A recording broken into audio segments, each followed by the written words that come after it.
안녕하세요. 오늘도 사연살롱을 찾아주셔서 감사합니다. 저는 평범한 40대 가정주부입니다. 평범하다고 소개는 드렸지만 저에게는 차마 입 밖에 내어놓기 민망한 가정사가 있어요. 시댁 식구들과 관련된 불화인데요. 임금 님기는 당나귀 하는 심정으로 사연 한번 보내봅니다. 저는 결혼이 또래 친구들보다 조금 늦은 편이었어요. 빠른 친구들은 20대 후반부터 결혼을 하기 시작했고 30대 중반까지는 비혼주의자 친구들 빼놓고는 거의 대부분이 시집을 갔더라고요.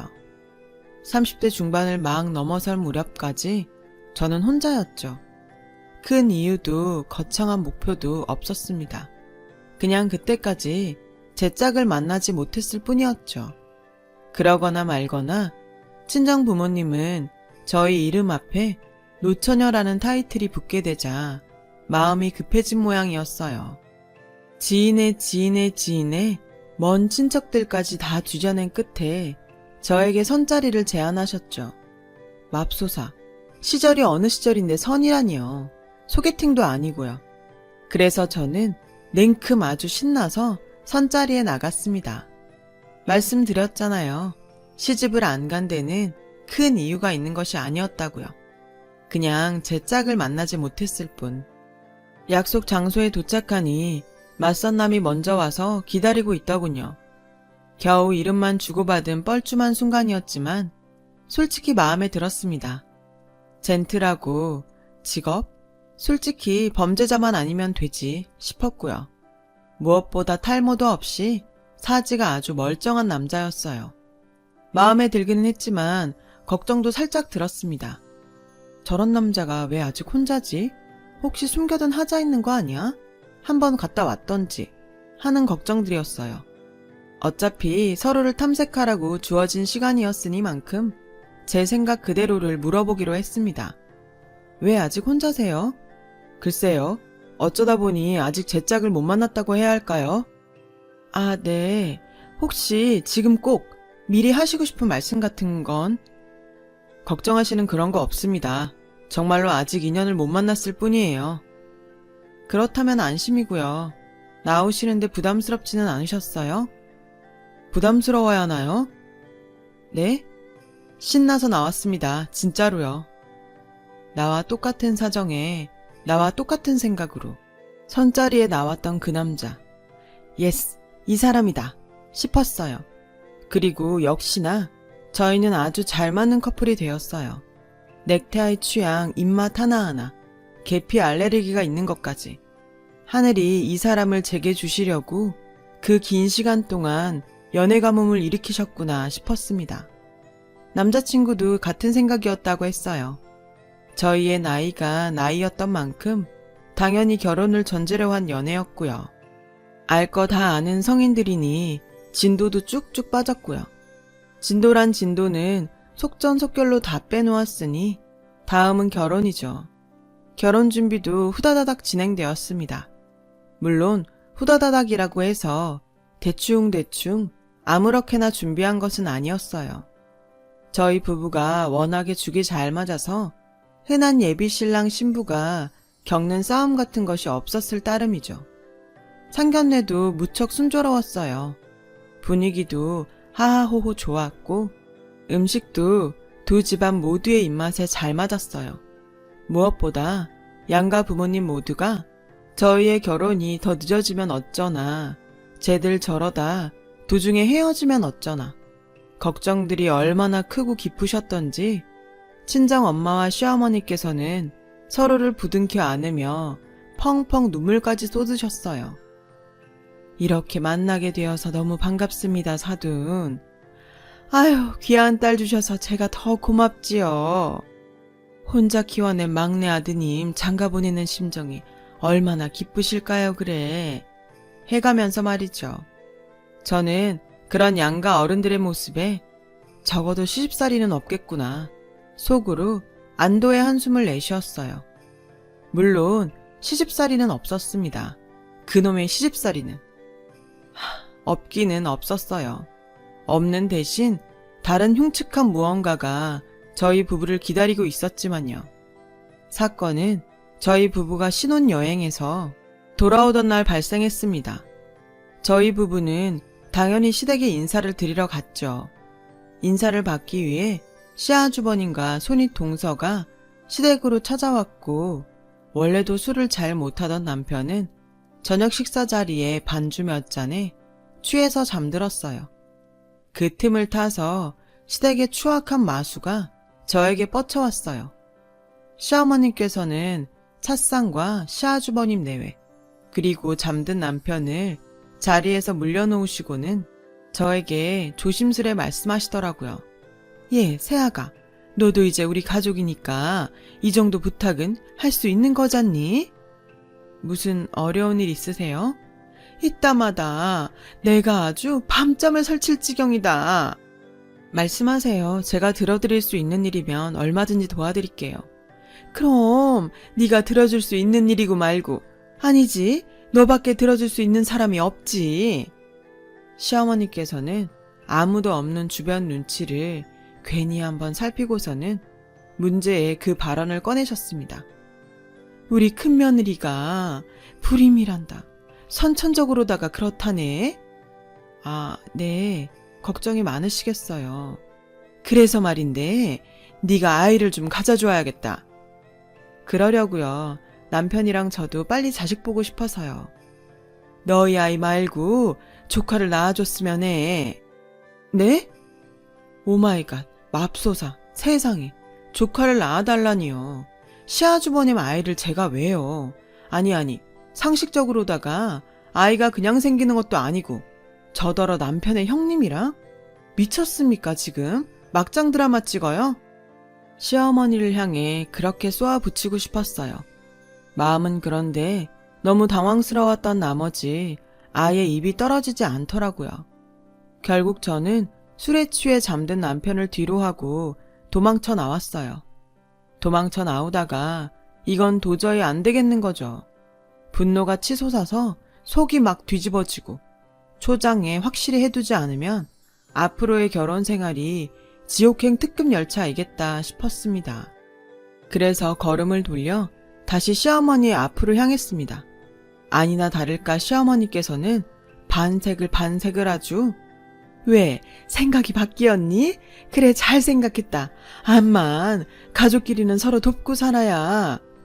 아니요. 애초에 확실히 하고 넘어가려고 다시 왔습니다. 다시는 그런 말도 안 되는 말씀 입에 올리지 마세요.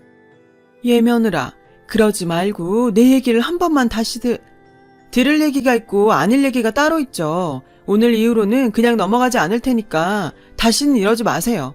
이혼이든 의절이든 할 겁니다. 진짜로.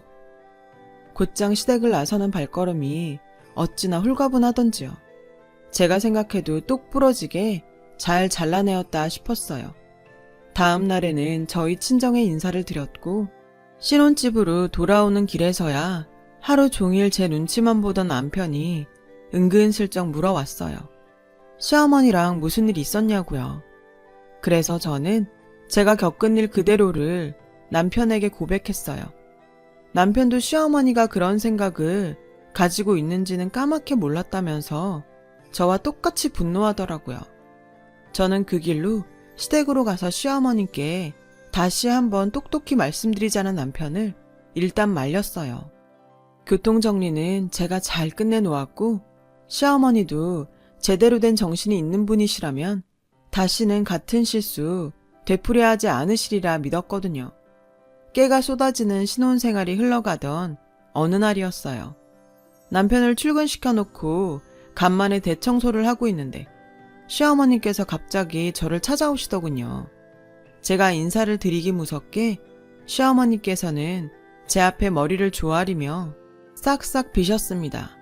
눈치를 보아하니 남편에게 시아주버님의 아이 임신 이야기를 또 꺼냈다가 한 소리 된통 들은 모양이었죠. 착잡했어요. 시어머니를 어떻게 하면 좋을까 걱정도 되었고 약속했던 그대로 당장에 이혼이든 의절이든 하고 싶었어요. 아마 그때 제가 결단을 내렸더라면 남편은 죄가 없고 제 편이었으므로 시댁과의 의절이 되었겠죠. 제가 고민을 하는 사이 자신의 입까지 때려가면서 계속 사과를 하시더군요. 그런 시어머니의 입에서 내가 늙음하게 노망이 났나 보다 하는 말이 나오는 순간 저는 일단 수긍했어요. 치매가 아니고서야 감히 상상조차 하기 힘든 일이지 않나요? 그래서 저는 고민 끝에 시어머니께 답을 드렸죠. 그렇게까지 말씀하신다니 일단 알겠습니다. 고맙다 고마워. 내가 이놈의 치매를 어떻게든 해놔야지 아주. 그러세요. 저 어머님 그냥 용서해드리는 거 아니라고요. 치매 검사하시는 조건으로 입원까지만 넘어가 드리는 겁니다. 순간 시어머니의 눈빛이 크게 흔들리더군요. 혹시나, 아주 혹시나 치매가 아니면 어떡해. 치매면 또 어쩔 거고. 일단 검사부터 받으세요. 치매가 맞으시면 당연히 치료를 힘껏 도와드릴 테고 아닐 경우에는 저희도 생각을 좀 해보겠습니다. 그날의 사건은 그렇게 일단락 지어졌어요. 시어머니를 시댁으로 보내드리고 나서 마침 퇴근한 저와 남편은 고민을 시작했어요. 시어머니가 치매가 아니고 같은 잘못을 되풀이할 경우에 그때는 저와 우리 부부를 어떻게 보호해야 하는지 고민이었어요. 의외로 답은 가까운 곳에 있었더라고요. 시어머니는 약속대로 치매 검사를 받으셨어요. 결과는 치매가 아니다 였어요. 기가 막히고 코가 찼죠.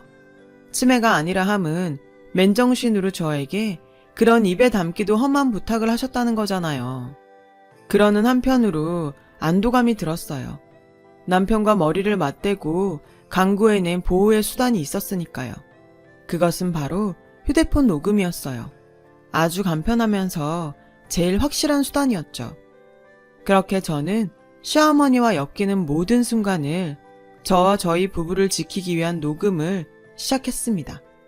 간혹 시어머니께서 문자를 보내실 때면 그것들도 모두 저장해 두었어요. 다행히도 시어머니께서 진심으로 뉘우치셨는지 저를 아주 지극정성으로 대해주셨어요. 그 시간들만큼은 세상 이런 천사표 시어머니가 또 있을까 싶을 정도였어요. 다행스러웠죠. 다행스러웠지만 녹음만큼은 그만두지 않았습니다. 정말 만약을 위해서였어요. 물론 시어머니께서는 저희 부부의 녹음 사실을 까맣게 모르셨고요. 하지만 불행하게도 천사표 시어머니의 모습은 오래가지 않더라고요. 제가 쌍둥이의 아이를 임신했다는 걸 알게 되던 날 시어머니께서 초음파 사진을 향해 눈시울을 붉히시며 말씀하셨어요. 봐라, 얘 애가 둘이잖니. 당연하죠, 쌍둥이인데요. 조카를 직접 낳아주는 것이 청 불쾌하고 그러면은 말이다. 어머니! 보자 하니까 이게 누구 앞에서 자꾸 목청을? 막말로 애가 둘씩이나 있는데 불쌍한 시아주버님한테 하나 주는 게 그리도 아깝든? 더 드릴 말씀이 없는 것 같네요. 앞으로 뵐 일도 없을 것 같고요. 시어머니께서는 자리를 박차고 나서는 저를 막아섰고 그런 저를 남편이 보호해주며 한마디 거들었어요. 누구 원망할 자격도 없는 사람이야 엄마는. 여기까지 왜 이러니? 네 형이 불쌍하지도 않아? 엄마가 제일 불쌍해. 아니 사람이 어쩌다 이렇게까지 망가졌대? 암튼 더 할 말 없고 낳아주셔서 감사했어요. 시어머니께서는 결코 반성을 한 것이 아니었더라고요. 다만 제 비위를 맞춰가면서 호시탐탐 기회를 노리고 계셨을 따름이었죠. 그러던 중에 쌍둥이 소식이 들렸으니 옳았구나 싶으셨던 모양이었습니다. 쌍둥이 중에 하나를 시아주버님의 호적에 올리려는 속셈을 드러내셨던 것이고요.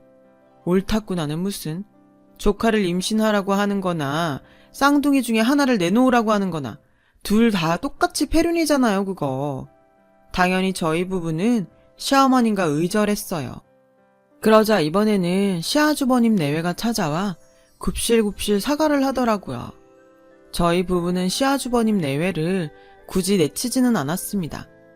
시어머님 혼자서만 입에 담으셨던 생각이고 행동으로 옮기려고 하셨을 뿐이지 시아주버님 내외는 아무 잘못이 없었으니까요. 자신들의 불임을 저에게 털어놓은 적도 없는 만큼 시어머니의 행동과는 아무런 관계가 없는 분들이셨어요. 다만 혹시나 모르는 일들이었기에 저희 부부는 녹음의 대상을 시아주버님 내외로 확대했습니다. 시아주버님 내외는 시어머니의 잘못을 대신 갚아주기라도 하려는 듯 임산부인 저를 잘 챙겨주더라고요.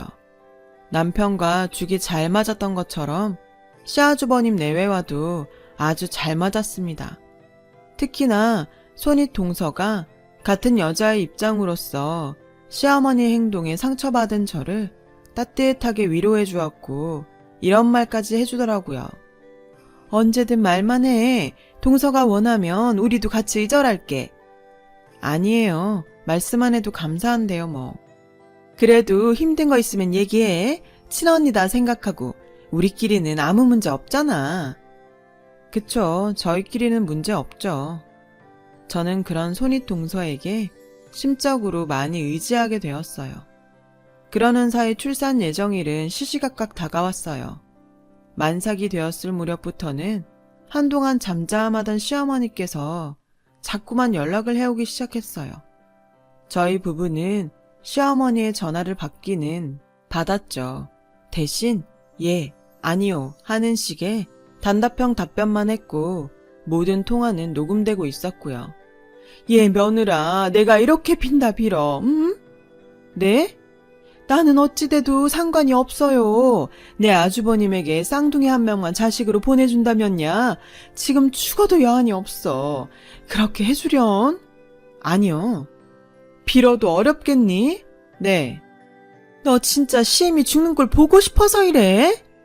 끊겠습니다. 거의 모든 통화가 이런 식이었어요. 어느덧 출산 예정일이 코앞에 다가왔어요.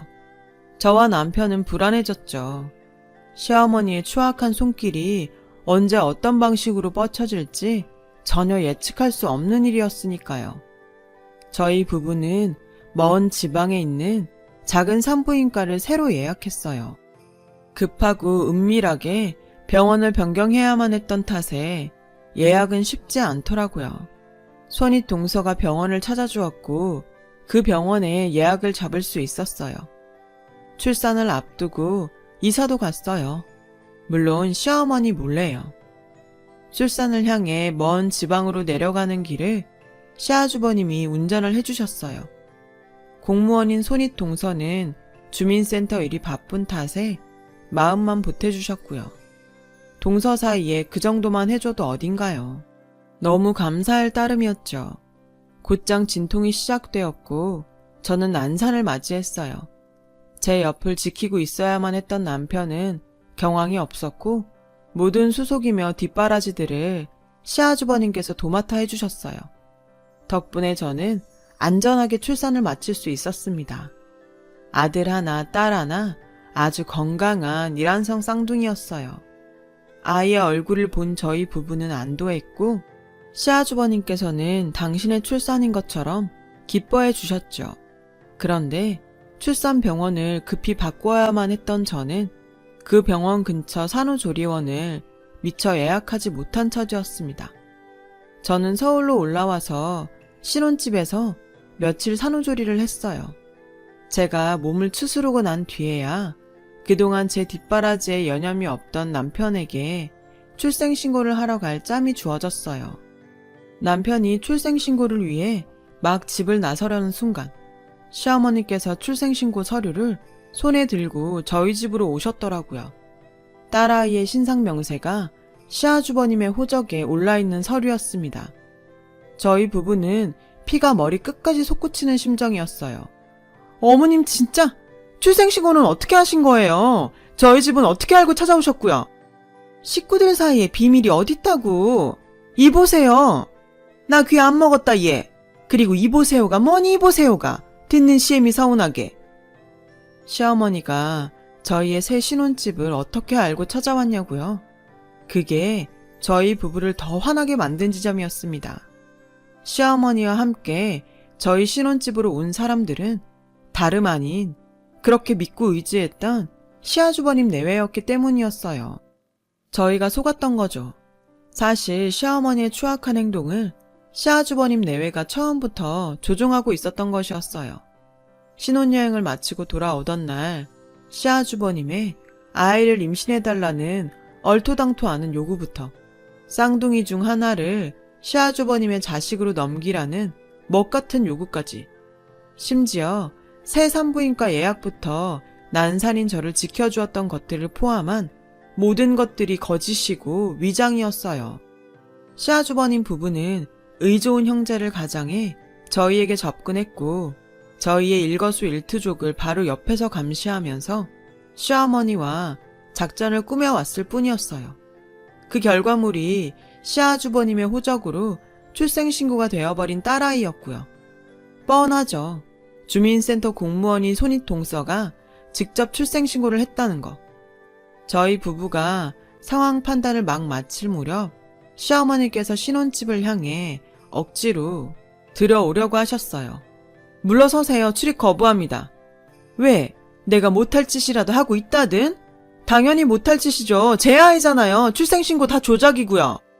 그래, 조작이지. 조작이면 뭐 어떻니? 법적으로 네 시아주버님 딸이야 이제. 대한민국 법이 그렇게 우스우세요?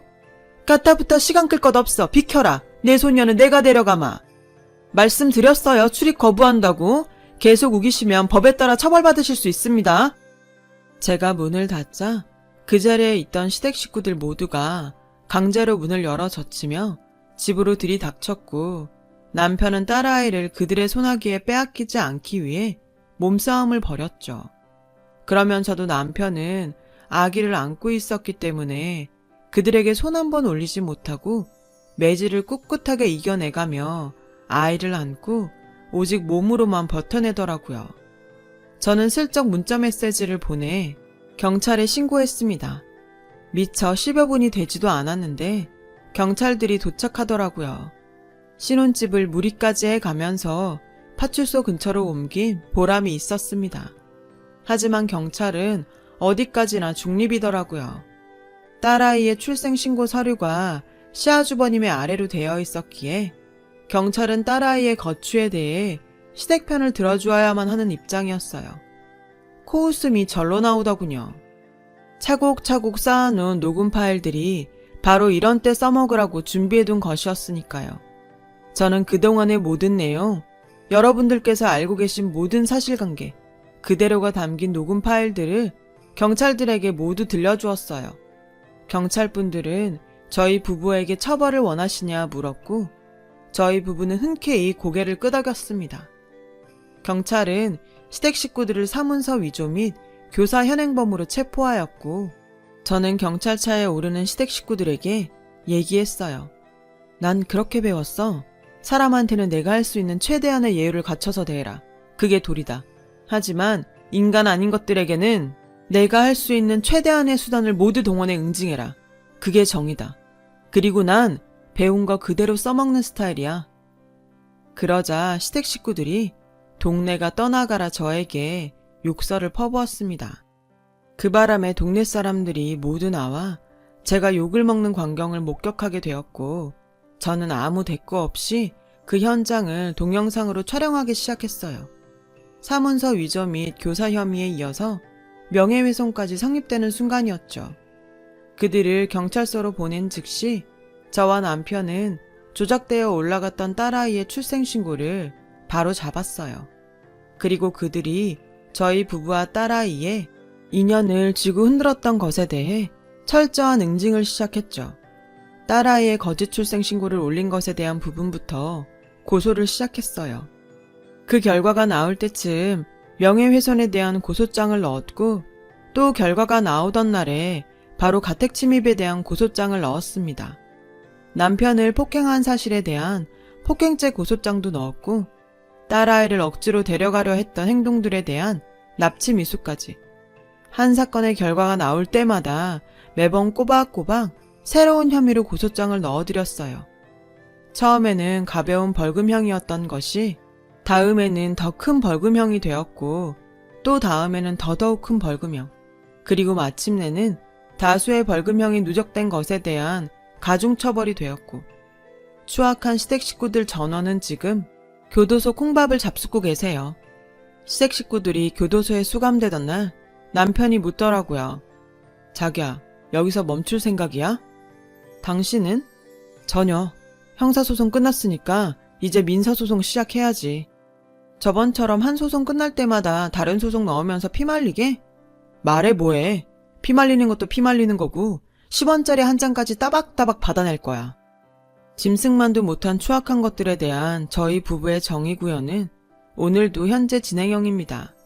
입에 담기도 남사스러운 사건을 겪으면서 괴롭기도 많이 괴로웠지만 저를 사랑해주는 남편, 영원한 내 편이라는 확신을 주는 계기가 되기도 했어요. 우리 부부는 더 단단해졌거든요. 쌍둥이 잘 키워낼 자신도 있습니다. 우리 가정을 행복하게 잘 지켜가 보겠습니다. 제 이야기를 들어주셔서 감사해요. 항상 건강 조심하시고 즐거운 하루 되세요. 여러분, 사연 댓글에 응원과 현명한 조언 부탁드려요. 좋아요와 구독은 저에게 큰 힘이 됩니다. 오늘도 좋은 일 가득하세요.